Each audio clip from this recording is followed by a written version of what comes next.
Static crackles through the car stereo as Thomas drives down a winding Tennessee back road, the night pressing thick against his windshield. It's past midnight, October 17th, and he's alone, the hum of tires on asphalt his only company, until it starts. A voice, faint and garbled, cuts through the hiss, sharp as a needle in his skull. "Help me," it whispers, looping over and over, buried in the static.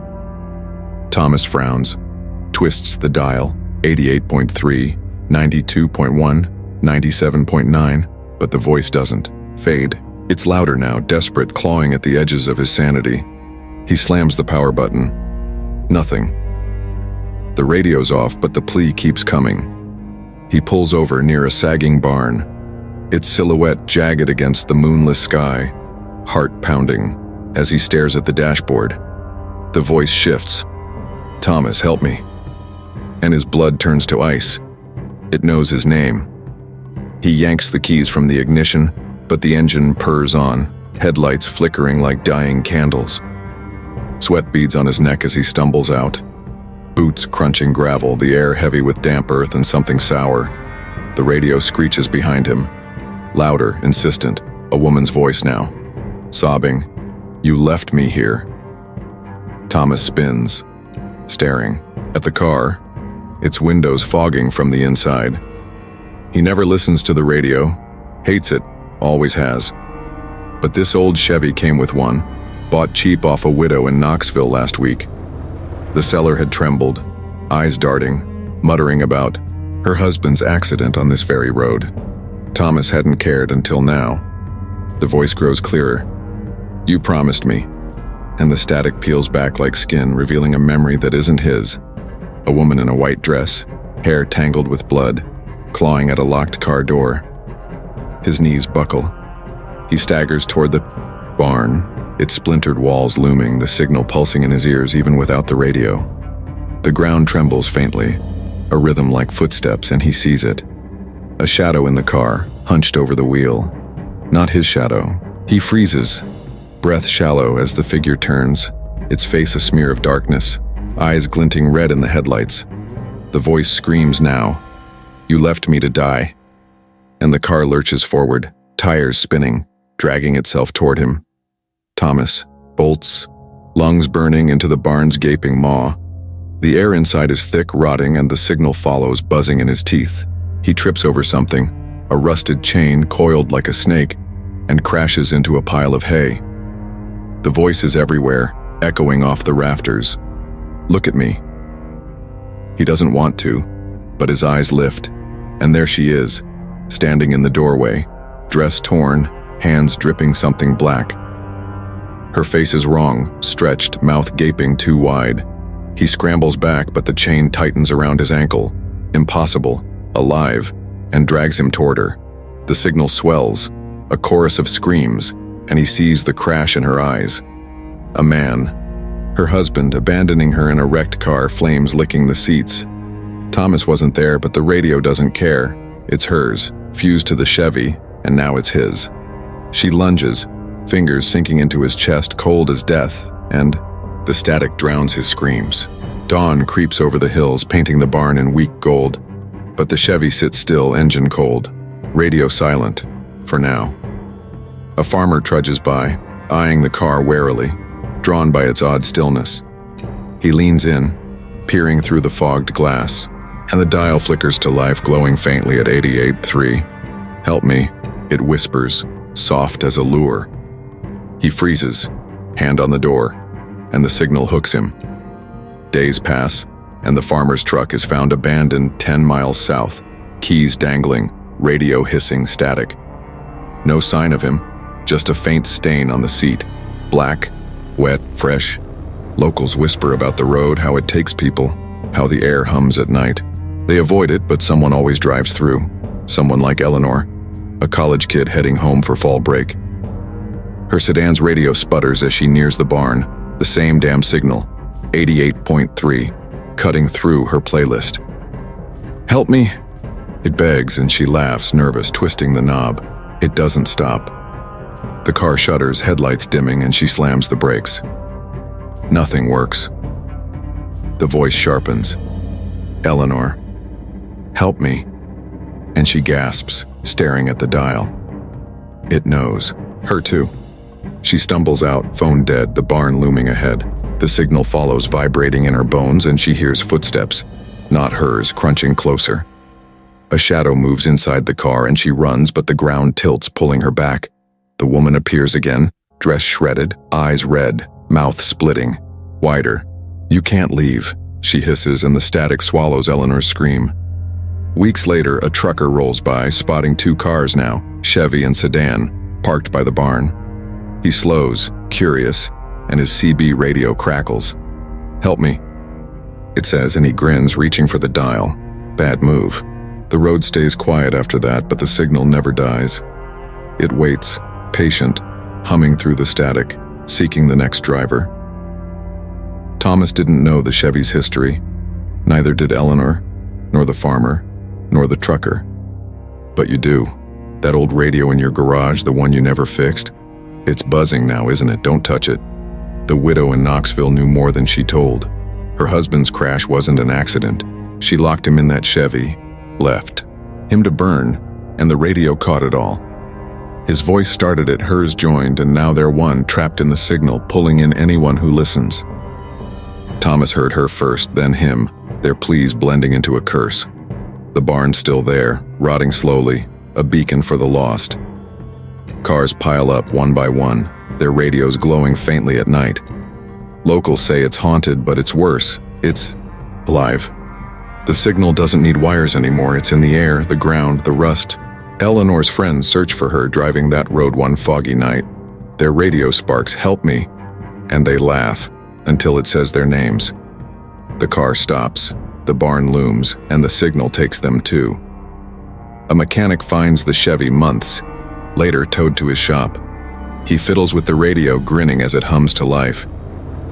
Help me, it whispers, and he shrugs, turning it up.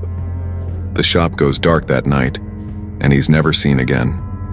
The signal's patient. It waits for the curious, the careless, the desperate.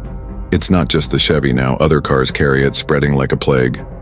That trucker's rig, Eleanor's sedan, the mechanic's van, all humming 88.3. You're driving late one night, radio off, but it clicks on. Static fills the cab and a voice whispers your name. You twist the dial, but it's stuck.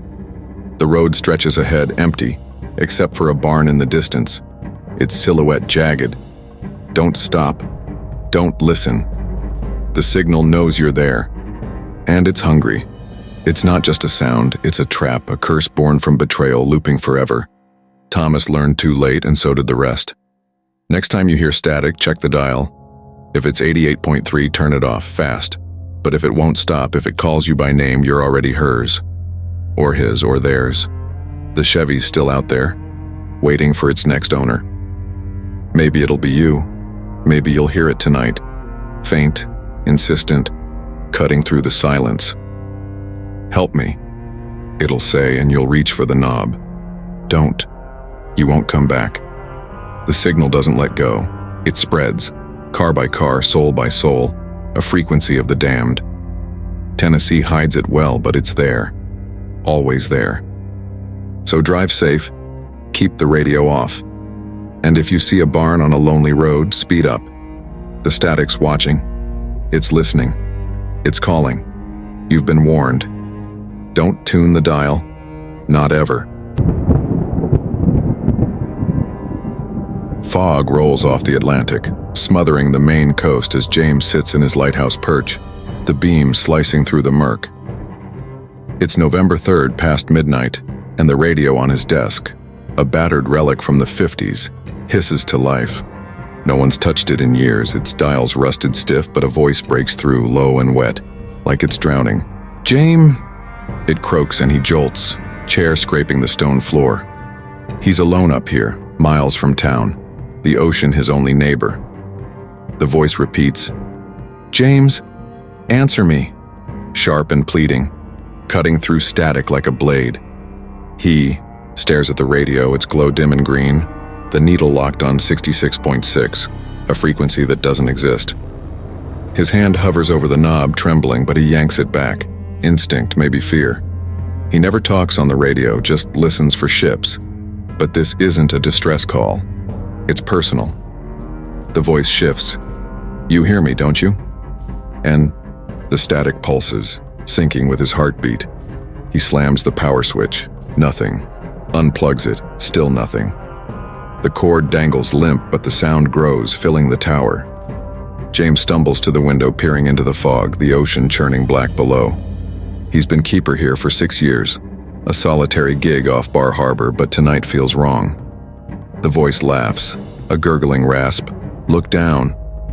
And he does.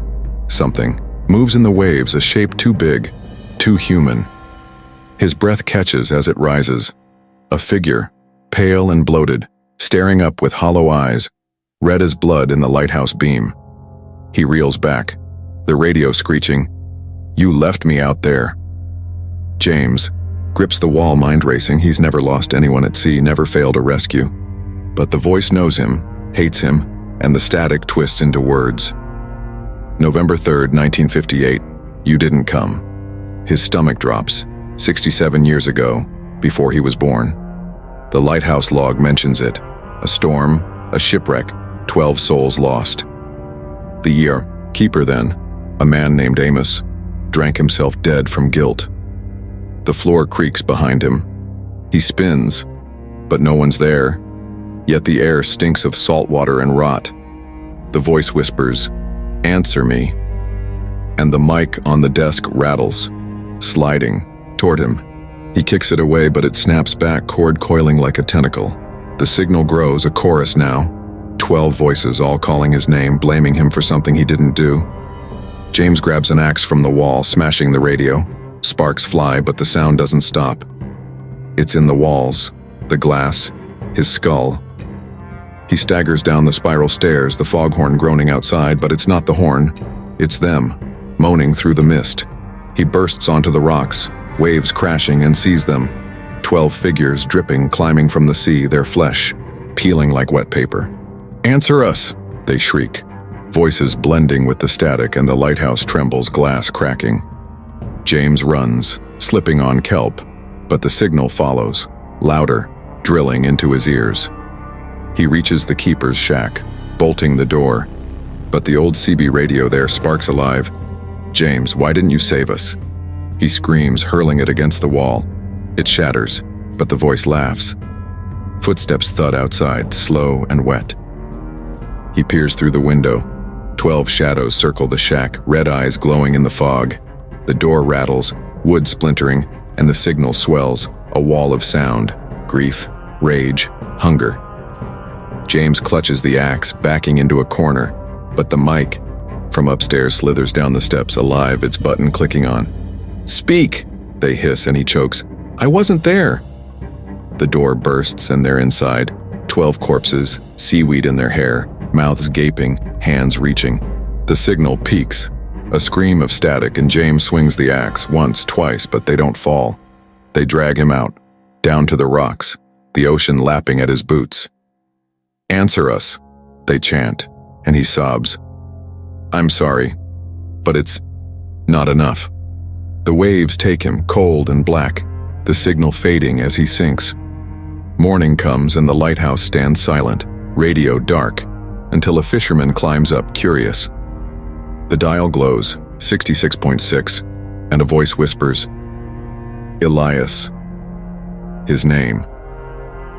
Days later, the fisherman's boat washes ashore, empty, radio hissing. Locals avoid the lighthouse now, say it's cursed, but it's more. The signal's alive, born from that wreck, 12 souls fused into one endless call. It doesn't forgive. A tourist, Sarah, visits next, snapping photos of the tower. Her car radio sparks, "Sarah!" and she freezes, the fog rolling in. The lighthouse hums, the signal finds her, and the mic in the keeper's room clicks, on.